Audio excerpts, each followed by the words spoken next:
Përshëndetje, zoti kryeministër, zoti ministër, zonja Adelina Ibrahimi. Nga bota e real estate-it, një falënderim për më në fund miratimin e ligjit të rivlerësimit të pasurive të paluajtshme, i cili besojmë që do t'i japi një frymëmarrje shumë pozitive transaksioneve imobiliare. Dhe duke u nisur nga kjo, një pyetje, diçka që ne në fakt si industri edhe nëpërmjet shoqatës tonë area e kemi shtruar disa herë dhe lidhet me pikërisht me tatimin mbi në transaksionet imobiliare, pra 15% tatimin e fitimit mbas shitjes.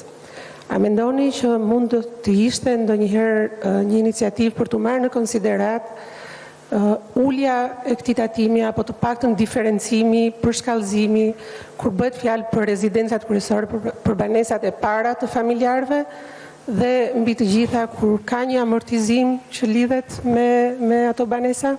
Faleminderit. Faleminderit për pyetjen. Për sa i përket ligjit të rivlerësimit të pasurive të paluajtshme, norma 5% që u përcaktua në këtë ligj mban pikërisht parasysh faktin dhe të amortizimit të banesave. Nga një përllogariti që ka bërë Ministria e Financave, norma efektive e rivlerësimit që gjithë individët do paguajnë për pasuritë e tyre, po marr një banesë 10 vjeçare, norma e rivlerësimit në fakt do të jetë diku ke 2.4%. Qofse do të marrim një banesë e cila është 5 vjeçare, norma reale e rivlerësimit do të jetë diku ke 3.2%. Pra, norma 5% e rivlerësimit të banesave është vetëm për banesat të cilat janë ndërtuar tashmë rishtazi, që do të thotë nuk ka kuptim të bëhet rivlerësimi sepse presupozohet që objekti ka vlerën reale të tregut. Për sa i përket pyetjes tuaj tjetër, nëse mund të konsiderojmë një ulje të normave tatimore për sa i përket fitimit që rezulton nga transaksionet me pasuritë e paluajtshme,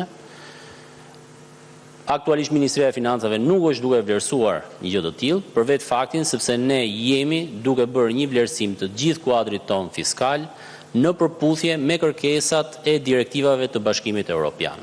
Pra ne jemi duke punuar që i gjithë kuadri jon fiskal të njësohet dhe të jetë në përputhje me kërkesat e Bashkimit Evropian. Nëse ky kuadër fiskal, pra i Bashkimit Evropian, parashikon që norma tatimore për transaksionet nga pasuritë e paluajtshme duhet jetë më i ulët, patjetër që dhe ne do të konvergjojmë drejt këtyre normave. Ju faleminderit.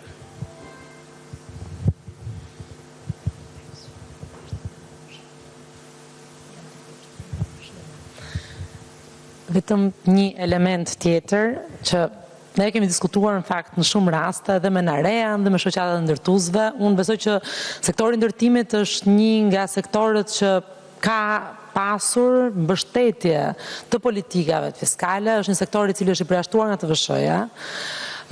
Sigurisht që ne analizojmë dhe shohim së bashku se sa më shumë mund të nxitet dhe sa më shumë real estate-i, qiraja, shitja të nxiten dhe të përshpejtohen, por ne po flasim për një paqe fiskale, jo për një parajsë fiskale.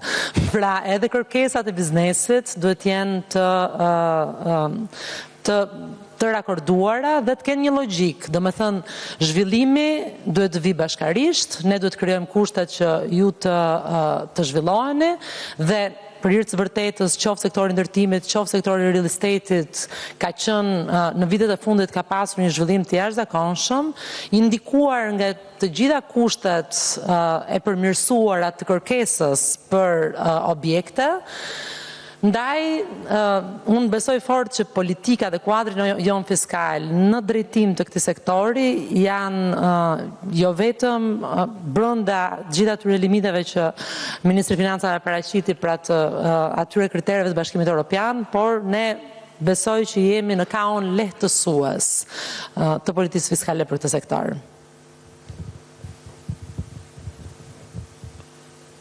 Je pa edhe një herë djalit se ka një pyetje tjetër.